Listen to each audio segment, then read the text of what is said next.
Chilli powder ಸಖತ್ ಖಾರ ಬಣ್ಣ ಮತ್ತು ರುಚಿ ಆಚಿ ಚಿಲ್ಲಿ ಪೌಡರ್. ಆಂಧ್ರದ 15 ಜಿಲ್ಲೆಗಳಲ್ಲಿ ಹಲವು ಮನೆಗಳಿಗೆ ಹಾನಿಯಾಗಿದೆ. ಸುಮಾರು 38,000 ಹೆಕ್ಟೇರ್ ಕೃಷಿ ಭೂಮಿ ನಾಶ ಆಗಿದೆ ಅನ್ನೋದ್ರ ಬಗ್ಗೆ ಈಗ ಸದ್ಯಕ್ಕೆ ಅಂದಾಜಿಸಲಾಗಿದೆ. ಹಾಗೆ ಹೆಚ್ಚು ಕಮ್ಮಿ 1.5 ಲಕ್ಷ ಅಂದರೆ 1,38,000 ಹೆಕ್ಟೇರ್ ಕೃಷಿ ತೋಟಗಾರಿಕೆಯ ಬೆಳೆ ನಾಶವಾಗಿದೆ. ಸುಮಾರು 76,000 ಜನರನ್ನ ಕಾಳಜಿ ಕೇಂದ್ರಗಳಿಗೆ ಈಗ ಶಿಫ್ಟ್ ಮಾಡಲಾಗಿದೆ. ಯಾರೆಲ್ಲ ಈ ಕಡಲ ಕಿನಾರೆಯಲ್ಲಿದ್ದರು ಅಂಥವ್ರನ್ನೆಲ್ಲರನ್ನು ಕೂಡ ಬೇರೆ ಕಡೆಗೆ ಶಿಫ್ಟ್ ಮಾಡಲಾಗಿದೆ. ಸದ್ಯಕ್ಕೆ ಅವ್ರನ್ನೆಲ್ಲರನ್ನು ಕೂಡ ಅಲ್ಲಿ ಕಾಳಜಿ ಕೇಂದ್ರಗಳನ್ನು ನಿರ್ಮಾಣ ಮಾಡಿ ಅಲ್ಲಲ್ಲಿಗೆ ಈಗ ಅವ್ರನ್ನೆಲ್ಲರನ್ನು ಕೂಡ ಶಿಫ್ಟ್ ಮಾಡಲಾಗಿದೆ. ದೃಶ್ಯಗಳನ್ನು ನಾವು ನೋಡ್ತಾ ಇದ್ವಿ. ಬೆಳೆ ನಾಶ ಆಗಿದೆ. ಒಂದು ಕಡೆ ಮಳೆಯ ನೀರು ನುಗ್ತಾ ಇದೆ. ಮನೆಗಳಿಗೂ ಕೂಡ ನುಗ್ಗಿ ಅವಾಂತರ ಸೃಷ್ಟಿ ಆಗ್ಬೋದು ಅನ್ನುವಂಥ ಒಂದು ಆತಂಕದಲ್ಲಿ ಜನ ಇದರಲ್ಲಿ ಜನನಿಬಿಡ ಪ್ರದೇಶಗಳು ಜನವಸತಿ ಪ್ರದೇಶಗಳಿಗೆಲ್ಲವೂ ಕೂಡ ನುಗ್ತಾ ಇದೆ. ಜನ ಒಂದು ಕಡೆಯಿಂದ ಇನ್ನೊಂದು ಕಡೆ ಹೋಗೋದಕ್ಕೂ ಕೂಡ ಸಾಧ್ಯವಾಗ್ತಾ ಇಲ್ಲ. ಕೆಲವೊಂದು ಕಡೆ ನಡುಗಡ್ಡೆ ಅಂತ ರೀತಿಯಲ್ಲಿ ಆಗಿಬಿಡ್ತಿವೆ ಕೆಲವೊಂದು ಕಡೆ. ಸೊ ಹಾಗಾಗಿ ಅವ್ರನ್ನೆಲ್ಲರನ್ನೂ ಕೂಡ ಕಾಳಜಿ ಕೇಂದ್ರಕ್ಕೆ ಶಿಫ್ಟ್ ಮಾಡುವಂಥ ಒಂದು ಕೆಲಸ ಆಗ್ತಾ ಇದೆ. ಜಿಲ್ಲಾಡಳಿತ ಈಗಾಗಲೇ ಮುನ್ನೆಚ್ಚರಿಕೆ ಕ್ರಮಗಳನ್ನು ಕೈಗೊಂಡಿದೆ. ಮೊನ್ನೆಯಿಂದಲೇ ಚಂಡಮಾರುತ ಅಪ್ಪಳಿಸುತ್ತೆ ಅನ್ನುವಂಥದ್ದು ಸೂಚನೆ ಏನಿತ್ತು, ಅದರ ಹಿಂದೆಯೇ ಎಲ್ಲ ಕೆಲಸ ಕಾರ್ಯಗಳನ್ನು ಆರಂಭಿಸಿತ್ತು. ಈ ಮೊಂತಾ ಚಂಡಮಾರುತಕ್ಕೆ ತೆಲಂಗಾಣದಲ್ಲೂ ಕೂಡ ಮಳೆ ಆಗ್ತಾ ಇದೆ. ಹೈದರಾಬಾದ್, ಮೆಹಬೂಬ್ ನಗರ, ಕರ್ನೂಲ್, ಹಾಗೆ ಭದ್ರಾದ್ರಿ, ಕೊತ್ತಗೂಡಂ, ಖಮ್ಮಂ, ಮೆಡ್ಜಲ್, ಮಲ್ಕಾಜ್ಗಿರಿ, ಜೊತೆಗೆ ಮೇದಕ್, ನಲಗೊಂಡ, ನಾರಾಯಣಪೇಟ, ರಂಗಾರೆಡ್ಡಿ ಜಿಲ್ಲೆ, ಹಾಗೆ ಸೂರ್ಯಪೇಟ ಮತ್ತು ವನರ್ಪತಿ, ಯಾದಾದ್ರಿ ಜಿಲ್ಲೆ ಇಲ್ಲೆಲ್ಲ ಕೂಡ ಮಳೆ ಆಗ್ತಾ ಇದೆ. ಸೊ ಇಲ್ಲೂ ಕೂಡ ಸಮಸ್ಯೆಗಳಾಗ್ತಾ ಇದೆ. ಒಟ್ಟಿನಲ್ಲಿ ಆಂಧ್ರ ಮತ್ತು ತೆಲಂಗಾಣದಲ್ಲಿ ಸೃಷ್ಟಿ ಮಾಡ್ತಾ ಇರುವಂತಹ ಅನಾಹುತಗಳು, ಆಂಧ್ರದ ಕರಾವಳಿಗೆ ನಿನ್ನೆ ರಾತ್ರಿ ಅಪ್ಪಳಿಸಿದೆ ಮೊಂತಾ ಚಂಡಮಾರುತ. ಅದರ ಎಫೆಕ್ಟ್ಸ್ ಈಗಾಗಲೇ ಸ್ಟಾರ್ಟ್ ಆಗಿದೆ.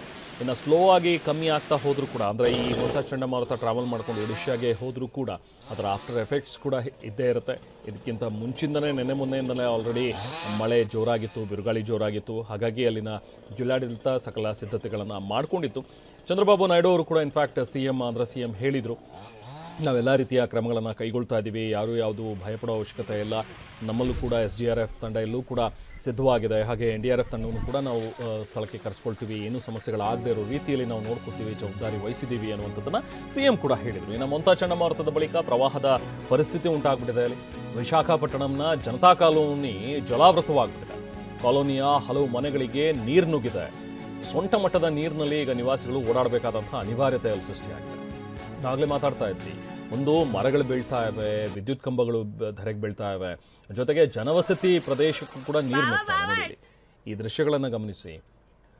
ಸೊಂಟಕ್ಕಿಂತ ಮೇಲ್ಭಾಗಕ್ಕೆ ಎದೆಮಟ್ಟಕ್ಕಿದೆ ನೀರಲ್ಲಿ. ಆ ಎದೆಮಟ್ಟದ ನೀರಿನಲ್ಲೇ ಪಾಪ ನಡ್ಕೊಂಡು ಹೋಗಬೇಕಾದಂಥ ಒಂದು ದುಸ್ಥಿತಿ ನಿರ್ಮಾಣವಾಗಿದೆ ಅವ್ರಿಗೆ ಎಲ್ರಿಗೂ. ಈಗ ಬಹುಶಃ ಇಲ್ಲಿ ಇದೇ ರೀತಿಯಾಗಿ ಮಳೆ ತಗಲಿಲ್ಲ, ಮಳೆ ಇನ್ನೂ ಮುಂದುವರಿಯುತ್ತೆ ಅಂತ ಹೇಳಿದ್ರೆ ಇವ್ರೂ ಕೂಡ ಈಗ ಬೇರೆ ಕಡೆಗೆ ಸ್ಥಳಾಂತರ ಮಾಡಲೇಬೇಕಾಗತ್ತೆ.